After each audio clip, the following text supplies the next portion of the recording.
السلام عليكم ورحمة الله.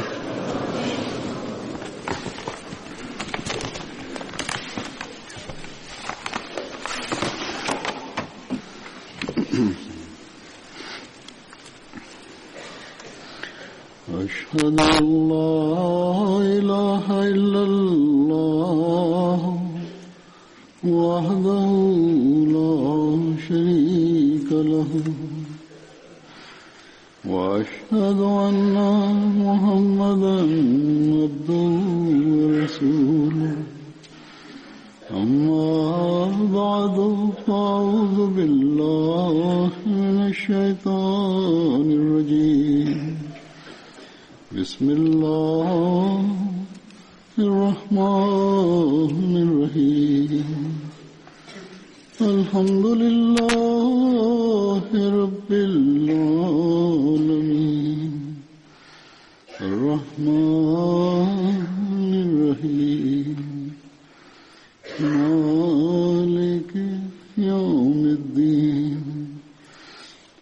إياك نعبد وإياك نستعين اهدنا الصراط المستقيم صراط الذين أنعمت عليهم غير المغضوب عليهم ولا الضالين.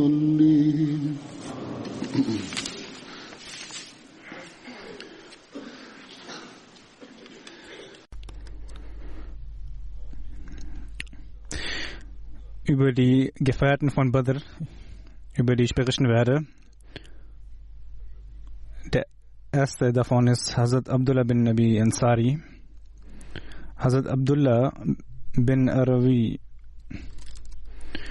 stammte von Stamm Banu Khazraj.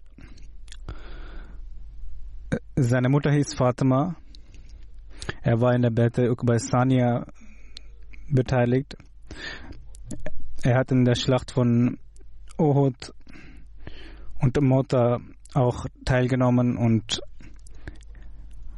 ist an der Schlacht von Mota verstorben. Den Märtyrertod hat er dort erlitten. Hazrat Atiyah bin Umaira, er ist der zweite Gefährte. Er hat auch in der Schlacht von Badr teilgenommen und über ihn weiß man nur so viel, dass er an dieser Schlacht teilgenommen hat. Hazrat Sahal bin Qais, Naima bint Salama hieß seine Mutter und er war der Onkel von einem großen Dichter. Er hat an der Schlacht von Badr teilgenommen und Uhud teilgenommen und hat den Märtyrertod in der Schlacht von Uhud erlitten. Der heilige Prophet sallallahu alaihi wasallam hatte jedes Jahr ist für die Märtyrer, die in der Schlacht von Uhud verstorben sind, zu den Gräbern dieser Märtyrer gegangen und ist, als er dort ankam, an diesem Ort, wo dieses Grab von diesen Märtyrern war, und hatte dort einen Vers rezitiert, dass Friede sei auf euch, weil ihr Geduld gezeigt habt und wie schön ist doch dieses Ende des Hauses, dieses Lebensende gewesen. Und diese Tradition haben auch die Khalifen, die folgten, Hazrat Abu Bakr, Hazrat Umar, fortgeführt.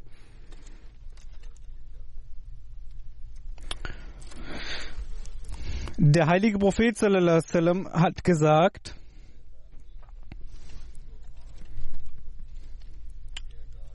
dass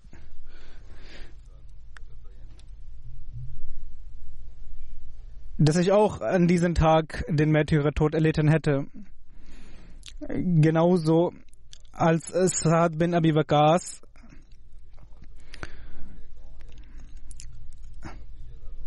als er zu seinem Dorf ging, der in der Nähe von Medina ist, und ging an diesem Grab vorbei und sagte dreimal Salam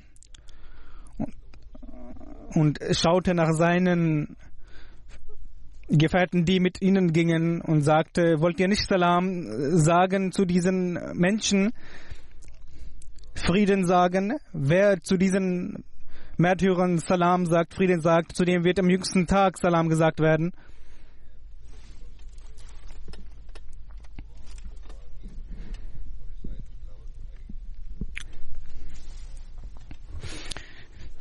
Als bei einem Grab von einem Märtyrer einer angelangt war, hat er einen Vers rezitiert, dass die Gläubigen, es gibt solche Männer von Gläubigen, die einen Versprechen abgelegt haben, die diese dann auch einhalten, wahrhaftige Menschen. Und von diesen sind auch diese, die ihr Ziel erreicht haben. Und von ihnen sind auch solche, die noch warten. Und haben ihre Handlungen nicht geändert. Dann sagte er weiter, der heilige Prophet sallallahu: Ich bezeuge, dass diese am jüngsten Tag vor Gott Schahid sein werden, den Märtyrer dort erleiden werden. Ihr solltet zu ihnen gehen, zu den Gräbern gehen und ihnen Salam sagen. Wer auch immer bis zum jüngsten Tag Salam, einen Friedensgruß äußern wird, werden diese antworten. Und die Sahaba des heiligen Propheten sallallahu alaihi wasallam sind zu den Gräbern gegangen, der Märtyrer, und haben dies getan.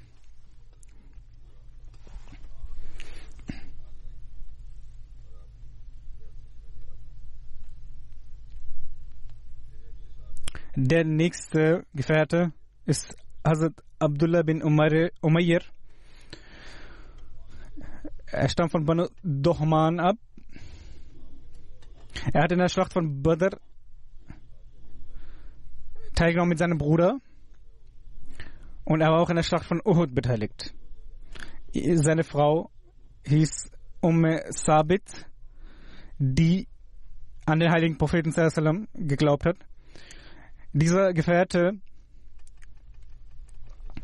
war von diesen einigen Gefährten, die in der Schlacht von Uhud mit Hazrat Abdullah an diesem Hügel stehen geblieben sind und fest standhaft geblieben sind, weil sie diese Aufforderung erhalten hatten. Nicht wie die anderen, die zurückgegangen sind zu der Schlacht, als man sah, dass vielleicht die Muslime am Gewinnen sind.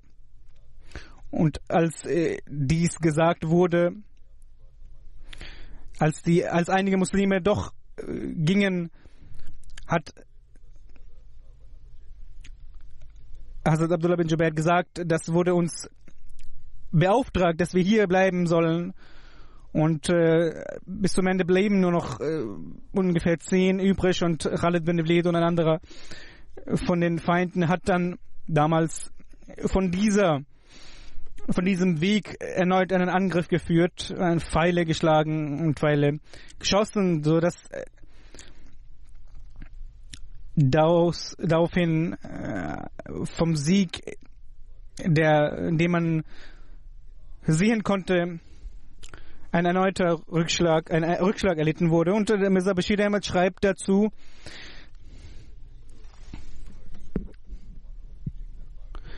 dass dort der Angriff stattfand und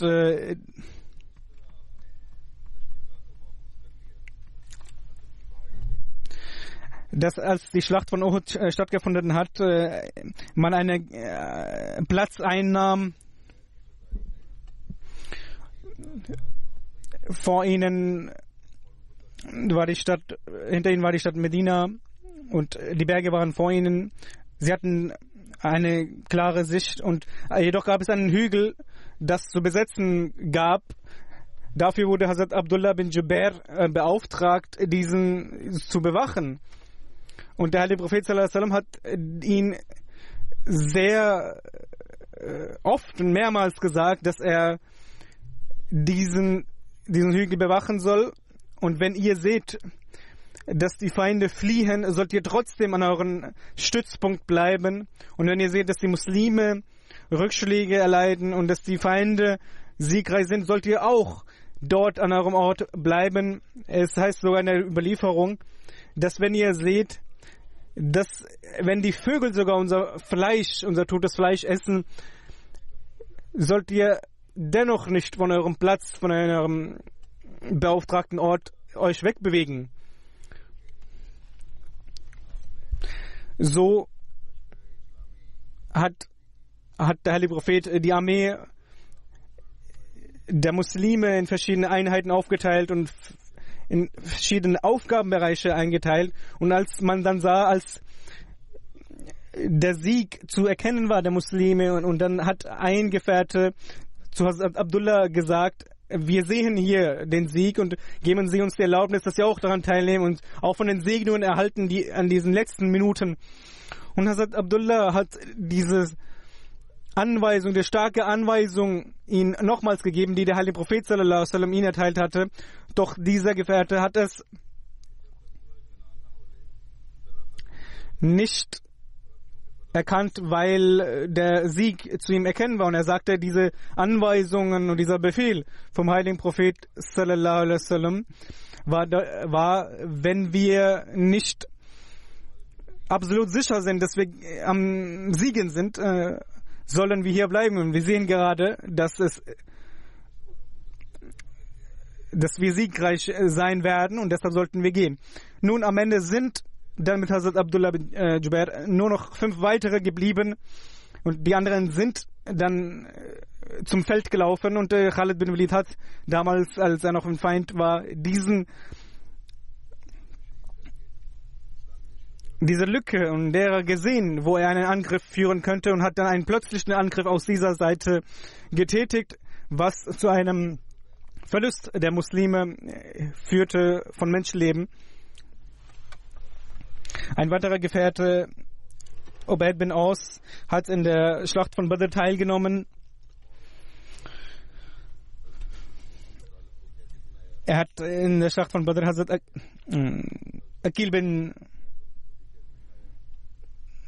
Akil und Nawfal auch als Gefangene genommen, und als er sie mit Seilen gefesselt hat und sie vor dem heiligen Propheten sallallahu alaihi wasallam gebracht hat, sagte der heilige Prophet: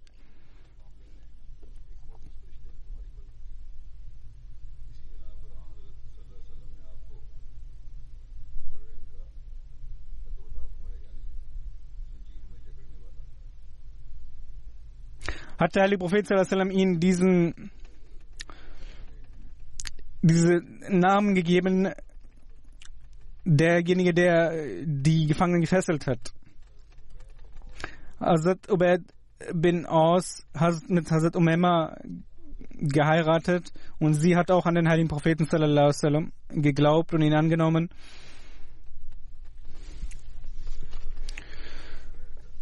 Hazrat Abdullah bin Jubair wurde genannt, und jetzt möchte ich explizit über ihn sprechen. Er wurde jetzt bei einem anderen Gefährten erwähnt. Er ist von den 70 Ansar, die in der Battle bei Sania beteiligt waren und in der Schlacht von Badr und Uhud beteiligt waren und den Märtyrertod in der Schlacht von Uhud erlitten haben. Die Frau von Hazrat Zainab,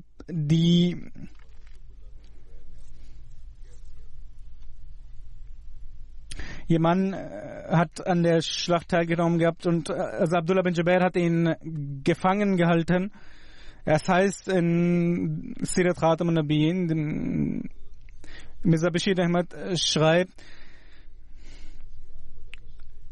dass der Schwiegersohn auch von den Gefangenen war, dass die Tochter von von Hazrat Sallam, dem heiligen Propheten, Hazrat Zainab, der Mann von ihr auch von den Gefangenen war. Und sie hatte noch eine Kette, die sie von Hazrat Khadija hatte. Und als der heilige Prophet diese Kette sah, hat er sich an seine Frau erinnert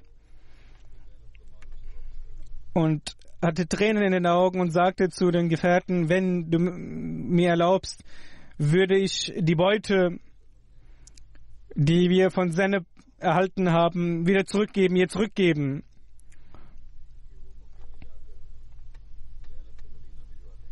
Und es wurde mit dem Mann von Zainab eine Vereinbarung getätigt, dass er, wenn er zurück nach Mekka geht, Zainab nach Medina schicken soll, dass sie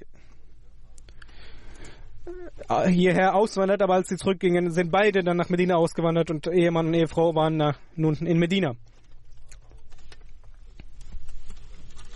Hazrat Abdullah bin Jubair hat ihn als Oberhaupt von den 50 Personen ernannt, die diesen Hügel in der Schlacht von Uhud bewachen sollten. Und dieses Ereignis habe ich jetzt bereits geschildert. Der heilige Prophet hat die Armeeeinheiten gegliedert. Und der heilige Prophet hat unter Abdullah bin Jubair eine Einheit gebildet, 50 Personen, und ihnen gesagt, egal was passiert, sie sollen diesen Ort und diesen Platz nicht verlassen. Wie bereits erwähnt wurde, hat der heilige Prophet sallallahu alaihi wasallam, für ihn war es sehr wichtig, und er hat sich darum gesorgt, dass dieser Platz beschützt bleibt, bewacht bleibt, und er hat Abdullah bin Jubair diese Anweisung gegeben, dass niemals diese Stelle freigegeben werden solle, auch wenn der Feind siegt. Und auch wenn wir gewinnen, sollt ihr nicht diesen Platz verlassen. Hazrat Bara bin Azib sagt, dass der heilige Prophet sallallahu alaihi wasallam sagte, in der Schlacht von Uhud hat Abdullah bin Jubair für eine Armeeeinheit, für einen bestimmten Teil als Oberhaupt erklärt und ihn an diesen Platz gesandt und gesagt, ihr sollt dort bleiben, bis ich nicht euch rufe, egal, wenn ihr uns auch das Vögel, unser totes Fleisch essen, sollt ihr diesen Platz nicht verlassen. Auch wenn ihr seht, dass wir siegreich sind, sollt ihr diesen Platz nicht verlassen, bis ich euch nicht sage, dass ihr zurückkommen sollt. Also Bara sagt, ich habe die Frauen, die ungläubigen Frauen gesehen, dass sie am Rennen waren, am Wegrennen waren in der Schlacht. Sie waren dabei, weil sie auch ihre Männer motivierten, in der Schlacht teilzunehmen. Und als dieser Anblick zu sehen war, hat ein Gefährte aus diesen 50 gesagt, wie wir sehen, sind wir siegreich und wir sollten auch einen Teil dazu beitragen. Und Abdullah bin Jubair sagte, wir haben diese Anweisung erhalten.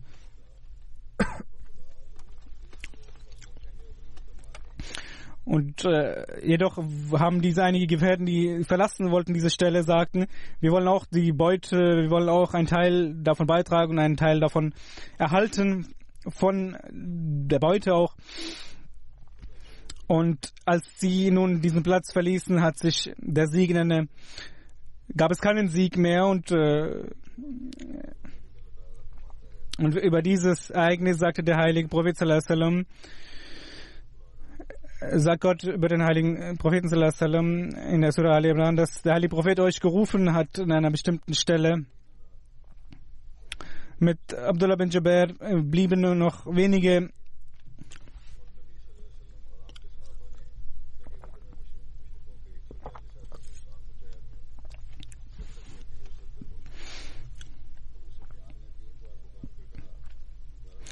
Nun, das ganze Ereignis wird gerade genannt von Uhud, als dieser Angriff stattfand von den Feinden und viele Muslime davon starben. Da sagte Abu Sufyan, ein Feind in der damaligen Zeit noch,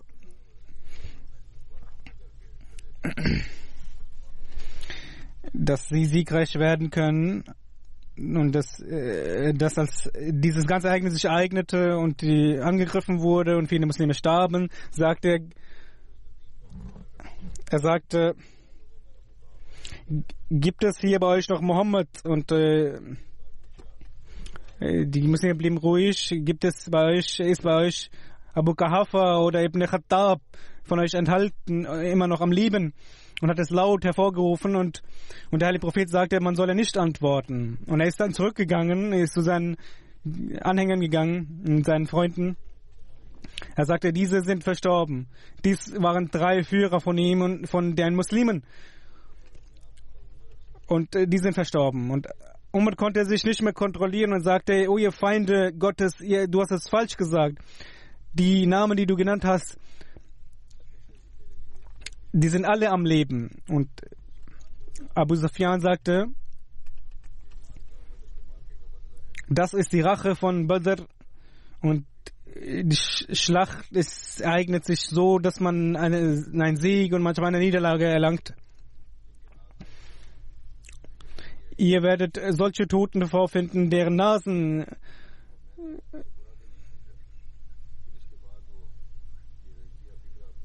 deren Körperteile entstellt worden sind. Und er sagte, ich habe diesen Befehl nicht gegeben, aber ich habe auch nichts dagegen. Und dann rief er hinaus, indem er seinen eigenen Götzen rief, O Hubel, hoch sei auf Hubel. Und da sagte der heilige Prophet sallallahu alaihi wasallam, wollt ihr denn nicht antworten? Dass Gott der Allmächtige ist, der einzige und einzigartige Gott. Und dann wurde Abu Sufyan geantwortet, Hazrat Bara bin Azib sagt, dass die Gefährten sagten, was sollen wir denn sagen? Er sagte, Allahu Maulana, wala Maula lakum. Allah ist unser Helfer, aber nicht euer Unterstützer und wird euch nicht unterstützen.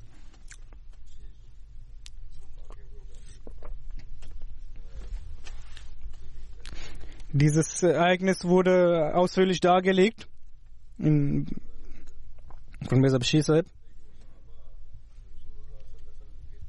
Die Gefährten, die um den heiligen Propheten sallallahu alaihi wasallam herum waren, die aufgrund der Armee der Feinde zum Teil nach hinten gegangen waren, kamen wir nach vorne und haben den heiligen Propheten nach vorne, gingen um ihn herum und wollten ihn beschützen.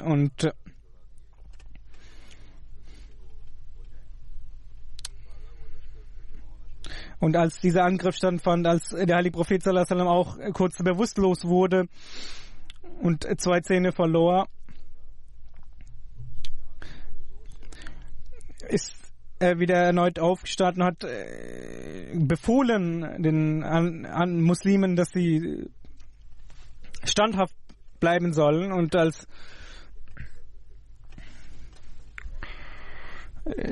diese Situation, als Abu Sufyan die sah, sagte er, wo sind eure Führer? Und der heilige Prophet sallallahu alaihi wasallam sagte, man solle noch ruhig bleiben, weil er sah, dass die Muslime zurzeit in einer schwachen Phase sind, dass sie noch nicht antworten sollen. Und Abu Sufyan sagte, wir haben auch Abu Bakr getötet. Und der heilige Prophet sagte zu Abu Bakr, er soll nicht antworten. Abu Sufyan sagte, wir haben auch Umar getötet. Umar wollte ihm antworten und der heilige Prophet sallallahu alaihi wasallam hat ihn auch davon abgehalten, dass er dies nicht sagen soll. Er soll ruhig bleiben, er soll schweigen. Und die Kuffar, Bekenner, glaubten nun, dass der heilige Prophet und seine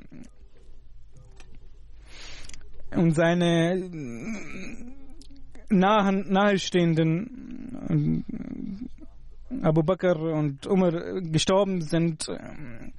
Und dann rief er seinen Namen, den Namen des Götzen, hoch sei auf Hubel. Und der heilige Prophet, der uns die Anweisung gab, ruhig zu sein, als Abu Sufyan sagte, dass Mohammed getötet wurde, dass Abu Bakr getötet wurde, dass Umar getötet wurde, dass man nicht antworten solle, dass man ruhig bleiben soll, weil ein erneuter Angriff stattfinden könnte.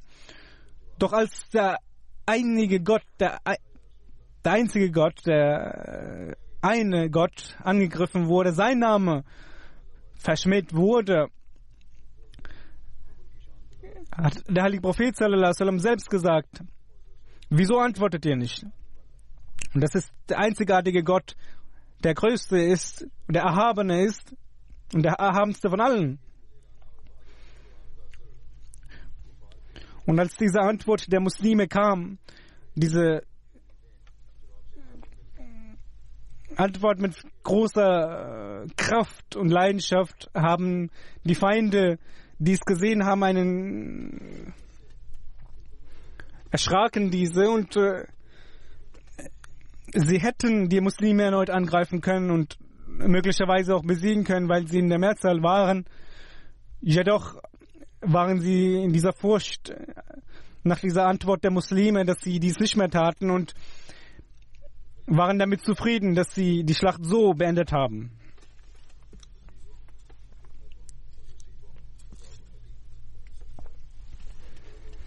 Der heilige Prophet sallallahu alaihi wasallam sagte: Diejenigen, die die Anweisung des heiligen Propheten nicht einhalten, sollten Angst haben, dass sie oder sich fürchten, dass ihnen eine Strafe oder eine Katastrophe den Muslimen ereilt. Und der heilige Prophet sallallahu alaihi wasallam sagte, beziehungsweise das heißt, dass der heilige Prophet eine Anweisung gegeben hat in der Schlacht von Uhud, dass Abdullah bin Jubair mit 50 Personen dort an einem Platz bleiben soll und dass sie niemals diesen Platz verlassen sollen, bis es ihnen nicht gesagt wird. Und es ist ein großartiger Verlust daraus entstanden, dass sie dieser Anweisung nicht gefolgt sind, nachdem sie gesehen haben, dass die Muslime siegreich sind bzw. am Gewinnen sind. Und einige von diesen Gefährten auch dann die Segen der Schlacht daran noch teilhaben wollten. Und dies auch Abdullah bin Jubair gesagt haben, aber er sagte und antwortete, das ist die strikte Anweisung des heiligen Propheten sallallahu alaihi wasallam, dass wir immer hier bleiben, bis es nicht gesagt wird. Und diejenigen, die doch gehen wollten, sagten, die Anweisung ist so zu verstehen, dass der heilige Prophet sallallahu alaihi wasallam die so sehr stark deshalb ausgeführt hat, dass wir hier bleiben sollen, aber wenn der Krieg vorbei ist, beziehungsweise wenn wir sehen, dass wir gewinnen, dann hat es hier keinen Nutzen mehr, weil diese Anweisung nun nicht mehr gilt, weil wir jetzt siegreich sind. Ja, diese Gefährten haben ihre Meinung höher gestellt als die Anweisung und haben dann ihren Platz verlassen. Als dann Khalid bin Walid und ein anderer Feind, die noch nicht Muslime waren, später sind sie Muslime geworden, haben diese Platz gesehen, dass er nicht mehr bewacht wird und haben dann erneut einen Angriff geführt aus dem Hinterhalt, hinterrücks. Und die Muslime, die erfreut waren, dass der Feind besiegt ist und sie umhergestreut waren, konnten sich nicht mehr stabilisieren und diesen Angriff konnten sie auch nicht endgültig standhalten. Und sie wurden nach hinten geschoben und der heilige Prophet blieb allein in dieser Schlacht. In dieser Zeit hat dem heiligen Propheten ein Stein getroffen und er ist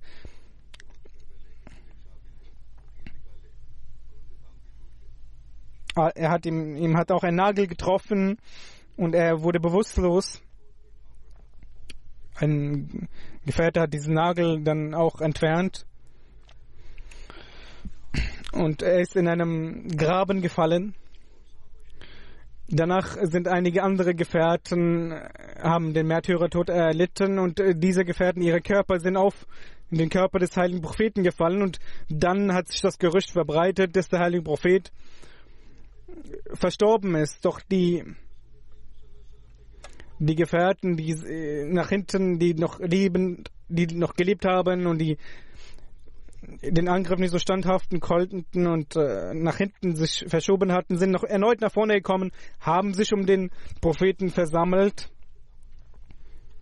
und sind mit dem heiligen Propheten an eine Stelle des Berges gegangen. Dies war deshalb so, dies ist die Sache, die nun sehr wichtig ist. Das Fazit, das daraus geschlossen wird: Diese kurzfristige Niederlage, die man erlitten hat, ist deshalb geschehen, weil einige die Anweisung des heiligen Propheten nicht erfüllt haben, sondern ihre eigene Meinung und ihr eigenes Denken es höher gestellt haben.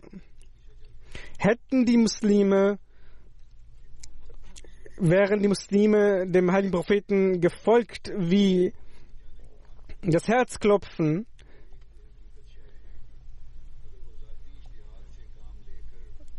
und absolute Gehorsamkeit gezeigt hätten, und wenn sie nicht durch eine persönliche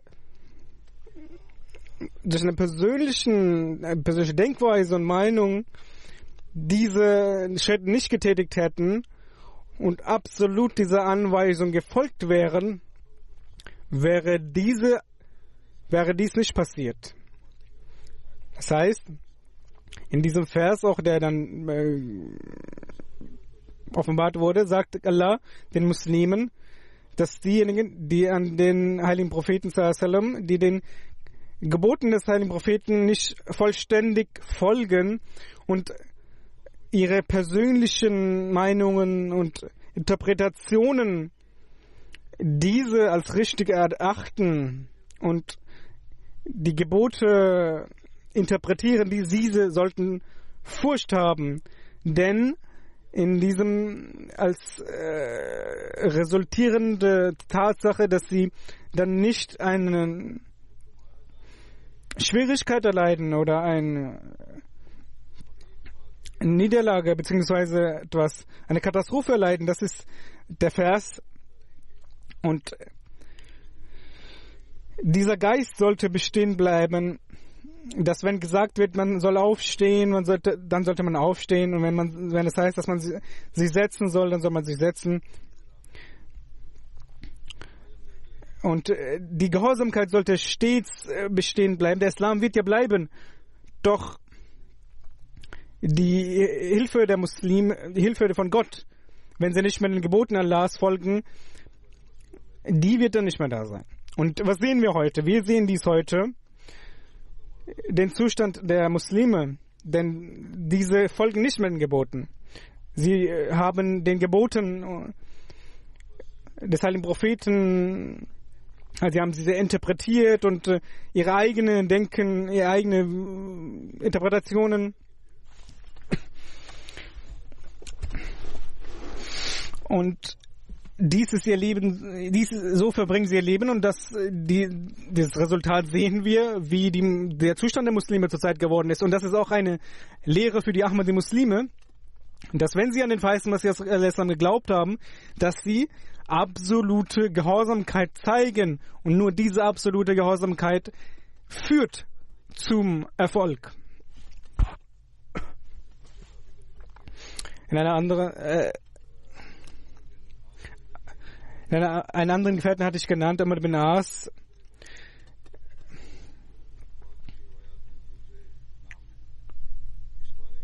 Dass er diesen Hügel angegriffen hat. Die Rechercheabteilung, die da recherchiert hat, geforscht hat, es heißt, dass mit Khalid bin Walid, der diesen Angriff führte, auch von Ikrima die Rede ist.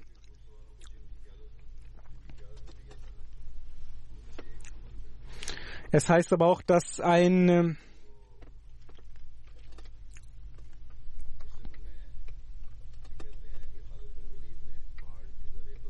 Amr bin As dabei war. Es heißt, dass Khalid bin Walid diesen Angriff getätigt hat und Ikrima beteiligt war und hinter ihm gekommen ist. Und dann kann man dies so dies verstehen mit den Quellenangaben von Hazrat Musleh Maud, mit seinen Schilderungen, dass Amr bin As auch dahingehend dabei war, denn Khalid bin Walid, Ikrima und Amr bin As waren alle drei beteiligt. Wenn wir die Überlieferung so betrachten. Der Märtyrertod von Hazrat Abdullah bin Jubair war folgendermaßen, dass als Khalid bin Walid und Ikrima bin Abu Jahl diesen Angriff getätigt haben an diesem Platz, dass sie die Pfeile geschossen haben und Abdullah bin Umair hat versucht, sich zu verteidigen, aber keine Pfeile mehr hatte, kein Speer mehr hatte. Dann hat er versucht, selbst mit seinen Armen zu kämpfen und Ikrima bin Abu Jahl hat ihn dann angegriffen und mit dem Speer ihn so sehr verletzt und entstellt, dass er den Märtyrertod erlitten hat.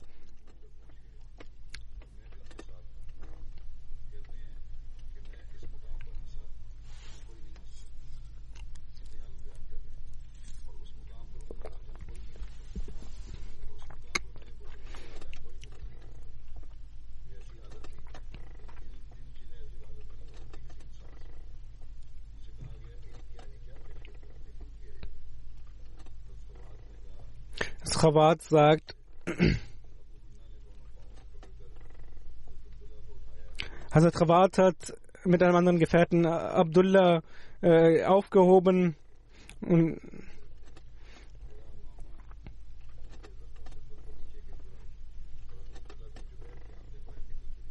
und haben ihm aufgehoben und wollten ihn helfen und seine Wunden bedecken. Aber in diesem Moment sind die Innereien von Abdullah bin Umair herausgekommen.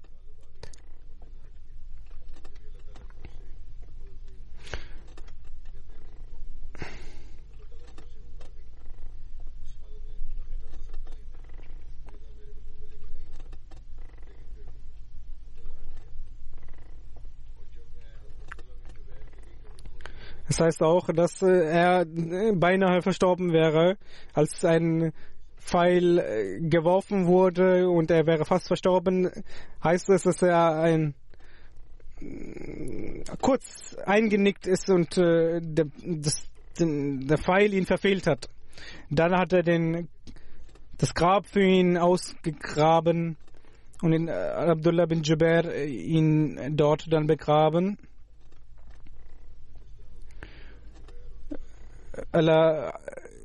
Wie Allah ihnen Abdullah bin Jubair und seinen Gefährten die Möglichkeit gegeben hat, dass wie sie die Gebote verstanden haben, wie sie treu und gehorsam waren, möge er uns die Kraft geben, dass wir auch eine solche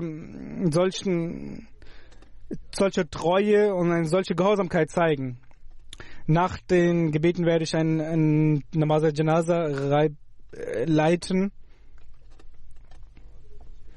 von Nader al-Husni Sahib aus Kanada. Er ist am 20. Dezember im Alter von 85 Jahren verstorben. Inna lillahi wa inna ilaihi raji'un. Er war ein sehr frommer, rechtschaffener Mensch. Seine finanzielle Opferbereitschaft war sehr hoch. Er war ein Musli. Seine Frau und Kinder, die keine Ahmadis sind, hat er hinterlassen. Er hat im Jahre 1939 nach seinem Bruder das Bett abgelegt. Sein Bruder war auch sehr aufrichtig, sehr rechtschaffen. Also Muslim Maud hat einmal eine Reise nach Syrien getätigt und hat bei Abdul Husni Sahib eine Nacht übernachtet in Syrien. Nasir Husni Sahib war auch in dieser Hinsicht sehr rechtschaffen, sehr fromm. Das heißt, als die Moschee Baitul Islam in Kanada gebaut wurde, ist er 4 Stunden zur Moschee gefahren, um an den Gebeten teilzunehmen, und ist dann wieder zurückgefahren. Es wurde ihm gesagt, dass er nach dem Jumma-Gebet doch sich ausruhen solle und am nächsten Tag gehen solle. Er sagte nein, er wollte nicht der Jamaat eine Bürde sein. Und er war auch der Muezzin von Baitul Islam. Er hatte seine eigene Art und Weise des Asans, seine Art der Leidenschaft, und seine Frau, die nicht Ahmadi ist, hat geschrieben, dass möge Allah ihnen Platz im Paradies gewähren. Er war für seine Familie ein sehr ehrlicher Mensch, ein sehr treuer Mensch. Er hat alles versucht, um die Bedürfnisse zu erfüllen.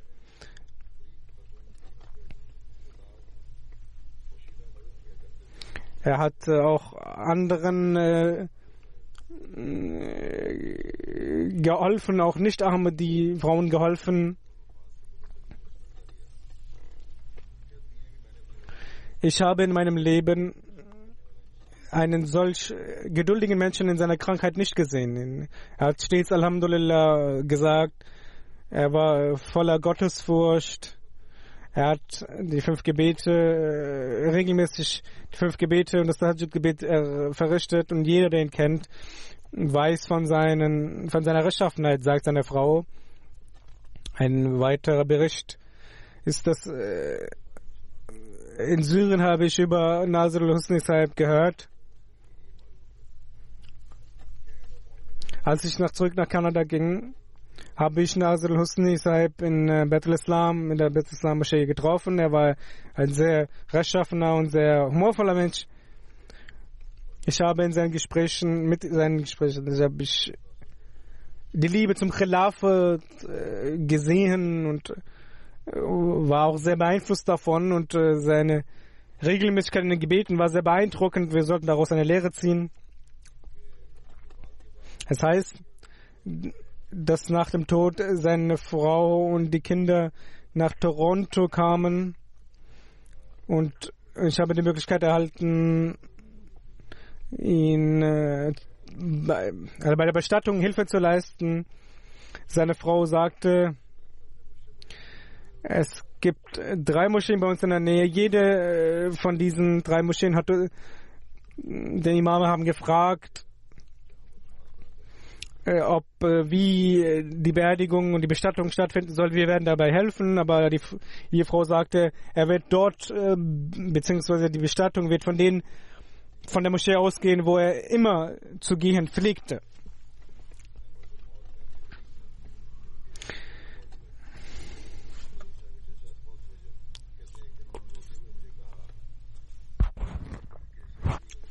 Einmal sagte er, Sayyidi, als er krank war, dass er den Khalifen liebt. Und Khalifen liebt und das war jedoch vor einigen Jahrzehnten, dass er den Khalifen liebt und er ihn immer lieben wird. Er hatte eine solche große Liebe zum Khilafat.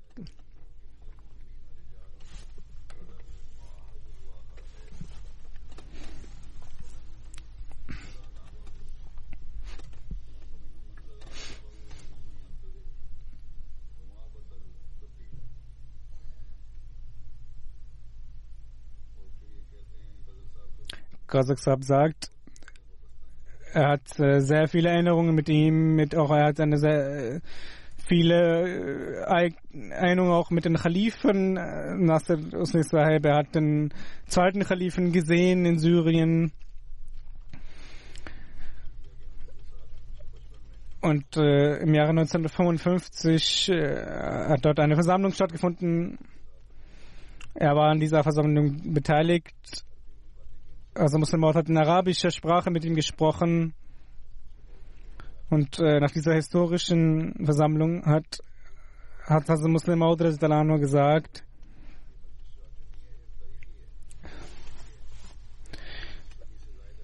dies ist eine historische Versammlung.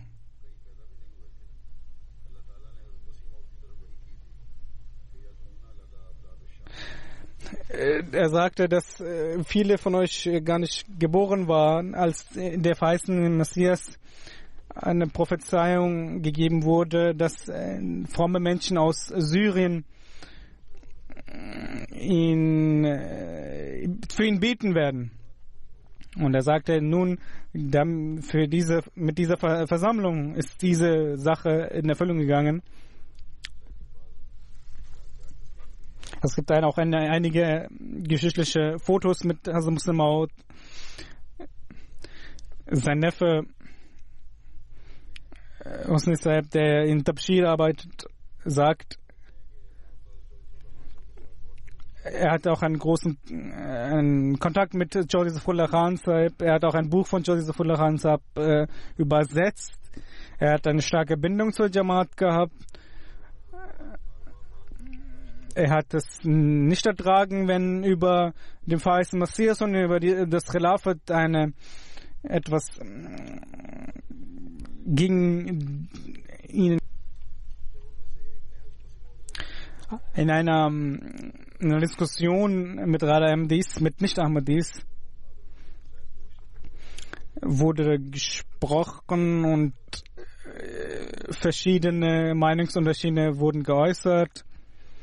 Und Nasrul Husni war in dieser nicht beteiligt, hat nur zugehört, und als er gesehen hat und gehört hat, dass als einer den verheißenen Messias angriff, sagte Nasrul Husni, wenn jetzt nun ihr den verheißenen Messias angreift, möchte ich gerne mit euch diskutieren. Wer ist bereit, mit mir zu diskutieren? Weil er nicht ertragen konnte, dass der verheißene Messias hierbei kritisiert wurde. Er hat nach seiner Schulausbildung für das Ingenieurwesen zu studieren, ist er nach Amerika gegangen, hat mit einem Juden über Glaubenssätze gesprochen dort in der Universität mit einer Gemeinschaft.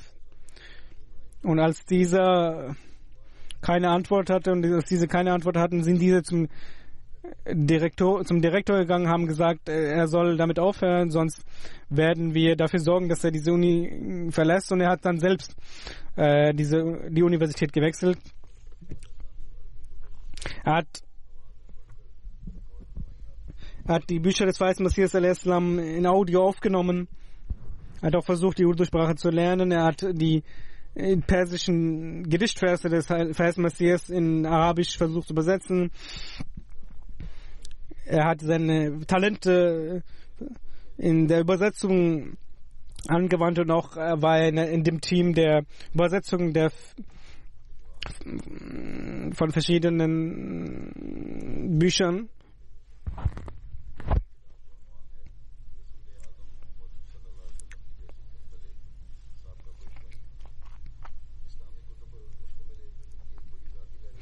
Er hat eine eigene private Bibliothek.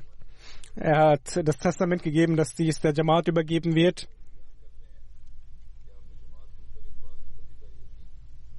Er hat auch einige Bücher selbst geschrieben für die Jamaat.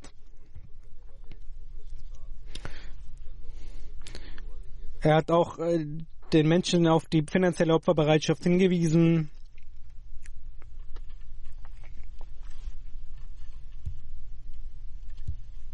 Er hat auch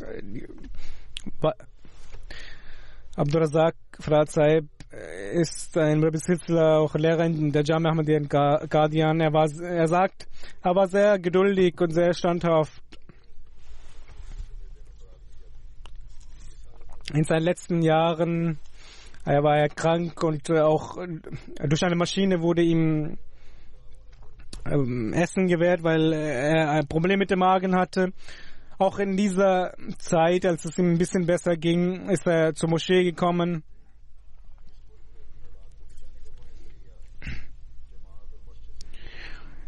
Er sagte auch, um die Kinder, um die eigene Nachkommenschaft zu schützen, ist es notwendig in diesen Ländern, dass man sie mit der Jamaat verbindet, mit dem Khilafat verbindet.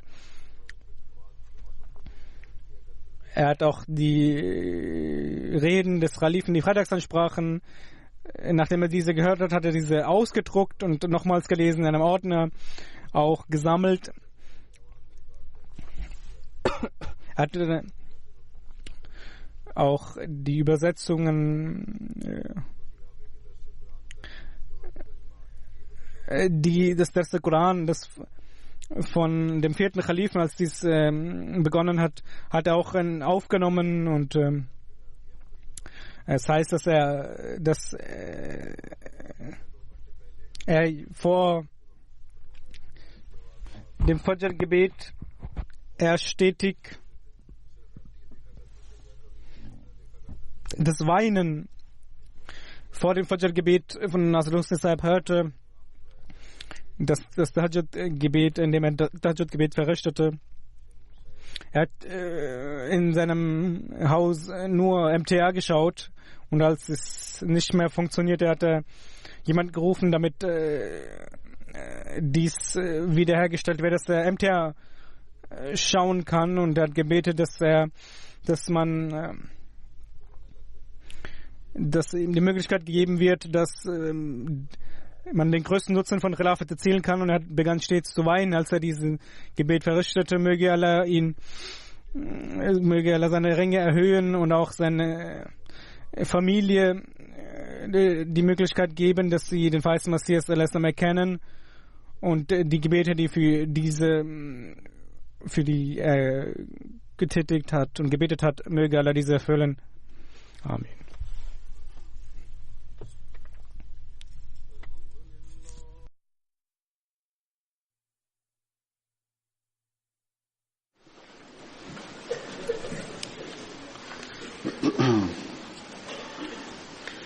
الحمد لله نحمده ونستعينه ونستغفره ونؤمن به ونتوكل عليه ونعوذ بالله من شرور أنفسنا ومن سيئات أعمالنا من يهده الله فلا مضل له ومن يضلل فلا هادي له ونشهد أن لا إله إلا الله ونشهد أن محمدا عبده ورسوله عباد الله رحمكم الله إن الله يأمر بالعدل والإحسان وإيتاء ذي القربى